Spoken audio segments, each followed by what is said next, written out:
orang itu binasa, maka Tuhan akan minta pertanggungjawaban jawab daripada orang itu, yaitu gembala yang tidak berani menegur. Saudaraku, kadang-kadang menjadi gembala itu nggak gampang.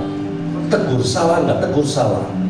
Tegur kena pada orang itu marah, tidak menegur, Tuhan yang marah.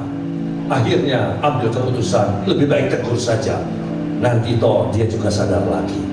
Pasti kalau anak kembali kepada apa? Bapaknya. Yang setuju katakan amin. Saudaraku, pada waktu Daud ditegur, dia langsung bertobat. Daud juga seorang pribadi yang terus menjaga hatinya, sehingga lahirlah Amsal pasal 4 ayat 23.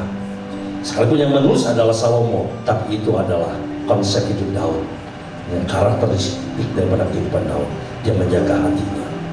Bahkan dalam bahasa Mandarin dikatakan begini, menjaga hatimu lebih daripada segala sesuatu yang kau miliki. Kenyataannya apa yang terjadi? Seringkali saudaraku, kita menjaga harta kita lebih daripada menjaga hati kita. Contohnya, harta dimasukkan ke insurans. Belum lagi cukup saudaraku, di depan pagar pasang pagar setinggi 4 meter. Belum cukup saudaraku, di depan ditulis ada anjing galak, begitu saudaraku.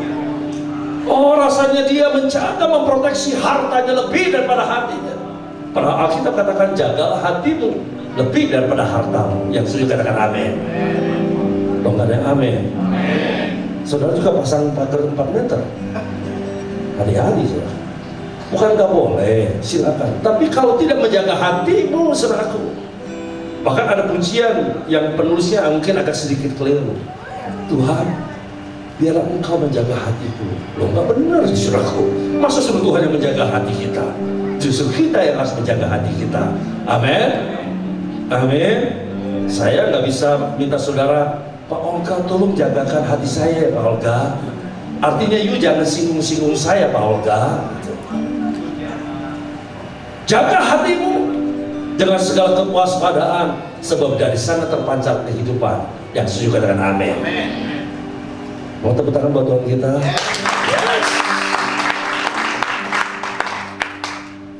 Waduh, mulai sekarang nanti Pak Olga akan lebih berani lagi bicara ya. Agak sedikit galak-galak sedikit, nggak apa-apa. Kalau yang terlambat ditegur saja Pak Olga. Amin. Alasannya apa? Jalan macet. Selanjutnya apa? Dia juga seorang yang mengutamakan Tuhan. Saudaraku, artinya dia suka memuji, menyembah, dan mengucapkan syukur. Saudaraku, apakah saudara suka memuji, menyembah, dan mengucapkan syukur? Siapa yang suka? Lagi senang, aku memuji Pak. Tapi lagi susah, boro-boro. Saudaraku, nggak ada ayatnya. Bahkan pada waktu kita dalam keadaan kesulitan, kita tetap harus mengucapkan syukur. Sebab 1 Tesalonika pasal 5 ayat 18 katakan apa? Mengucap syukur dalam segala sesuatu, sebab itulah yang dikehendaki Allah di dalam Kristus Yesus bagi kamu. Yang setuju katakan amin. Yang setuju katakan amin. Ucapkan syukur enak ataupun tidak enak. Bahkan pada waktu nggak enak, justru ucapkan syukur itu adalah korban syukur. Amin. Selanjutnya, dia juga adalah orang yang sangat mengandalkan Tuhan. Dia juga bukan orang yang suka memberontak. Ada 3 ekspresi pemberontakan. Apa? Pikiran, alasan, dan ucapan. Berarti 3 ekspresi pemberontakan. Sama-sama saya ucapkan. Pertama apa? Alasan, ucapan. Coba dengan saya ucapkan lagi 3 hal ini. 1,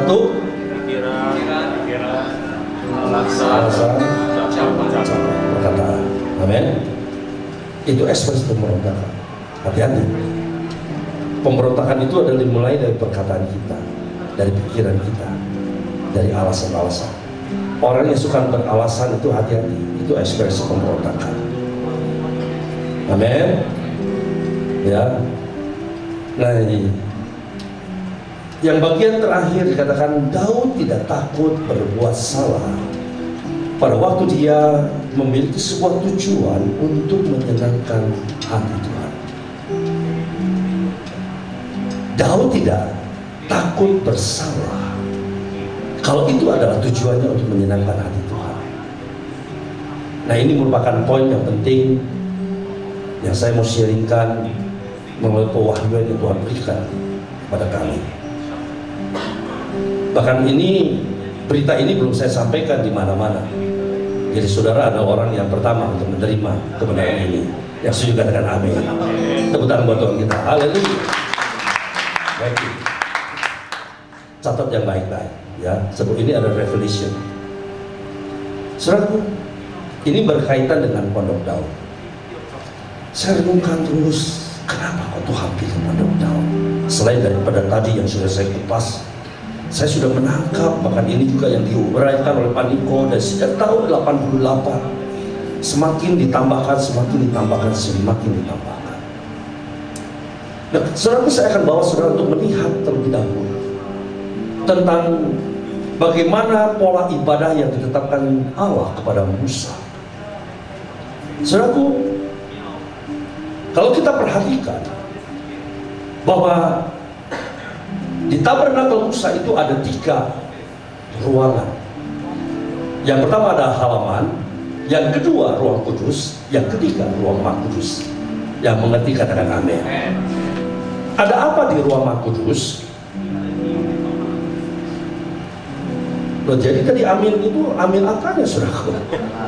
Amin itu artinya aku ngertos gitu ya. Sekarang saya bertanya, ada apa di ruang Maha Kudus? Ada kucing. Ada apa? Ada tabut awan. Karena melihat di sini ada tabut awan. Holy of Holy. Kudus, kudus. Sehingga Tuhan berikan pujian ini di dalam Wahyu pasal 4.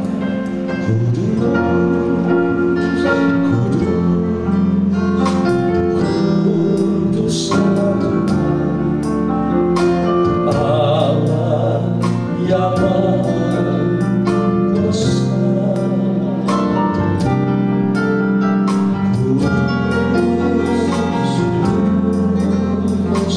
Kuduslah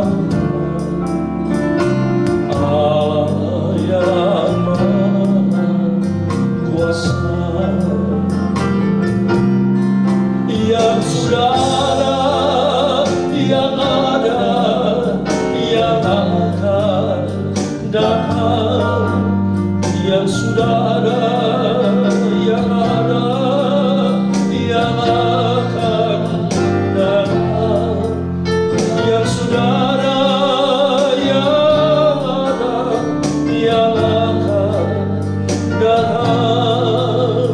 Kudus, kuduslah Tuhan. Nanti kasetnya muncul. Amin.